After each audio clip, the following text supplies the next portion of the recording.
നെയ്യാറ്റിൻകരയിലെ ഗോപൻ സ്വാമിയുടെ സമാധിയിൽ ദുരൂഹത നീക്കാനുള്ള പോലീസിന്റെ ശ്രമം തടയാൻ ആസൂത്രിത നീക്കമാണ് നടക്കുന്നത്. സമാധിയായതാണെന്ന് മക്കളും കൊന്നതായിരിക്കാമെന്ന ആരോപണമായി നാട്ടുകാരും രംഗത്തുള്ള കേസിൽ ശാസ്ത്രീയമായ പരിശോധന ആവശ്യമാണ്. ഇതിനുള്ള നീക്കമാണ് പോലീസ് നടത്തുന്നത്. എന്നാൽ മതത്തിൻ്റെയും വിശ്വാസത്തിൻ്റെയും പേര് പറഞ്ഞ് പരിശോധന തടയാൻ നേതൃത്വം നൽകിയത് വിശ്വഹിന്ദു പരിഷത്തുകാരാണ്. NDA സഖ്യകക്ഷി നേതാവ് വിഷ്ണുപുരം ചന്ദ്രശേഖരനും പരിശോധന തടയാൻ രംഗത്തുണ്ടായിരുന്നു.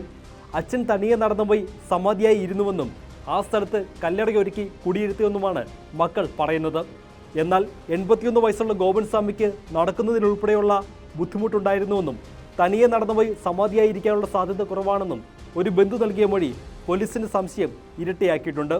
തുടർന്നാണ് നാട്ടുകാരുടെ പരാതിയുടെ അടിസ്ഥാനത്തിൽ മിസ്സിംഗ് കേസ് രജിസ്റ്റർ ചെയ്തത്. ഗോപൻ സ്വാമി സ്വാഭാവികമായി മരിച്ചതാണെന്നും കുടുംബക്ഷേത്രത്തിന് പ്രശസ്തി ഉണ്ടാക്കുന്നതിനു വേണ്ടി സമാധികത മെനഞ്ഞതാണെന്നും നാട്ടുകാർ പറയുന്നു. അടിമടി ദുരൂഹമായ സാഹചര്യമായതിനാൽ എന്താണ് സംഭവിച്ചതെന്ന് തെളിയിക്കാനുള്ള ഉത്തരവാദിത്തം പോലീസിനാണ്. അതിനുള്ള നീക്കങ്ങൾക്കാണ് സംഘപരിവാർ തടസ്സം നിൽക്കുന്നത്.